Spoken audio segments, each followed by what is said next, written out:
এই রাজমিস্ত্রি মায়ের কথাটা শুনে বুকটা ফেটে গেল। যে কিনা স্বপ্ন দেখেছিল সংসার করবে, সংসার করলো, তবে সন্তান জন্ম নিল একজন প্রতিবন্ধী। তারপরে স্বামী মারা গেল। সেই সন্তান যে কিনা তার মাকে উপার্জন করে খাওয়াবে, সে জায়গায় মা রাজমিস্ত্রির কাজ করে সন্তানকে খাওয়াইতেছে।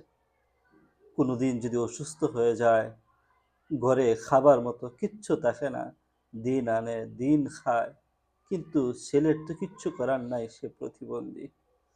এমত অবস্থায় মা কঠিন জীবন যাপন করতেছে। আই আল্লাহ, আপনি এ মায়ের উপরে রহম বর্ষণ করেন। না জানি এ মা যেদিন অসুস্থ হয়ে যাবে, যেদিন ঘরে পড়ে যাবে, তখন তাদের কি অবস্থা হবে। আই আল্লাহ।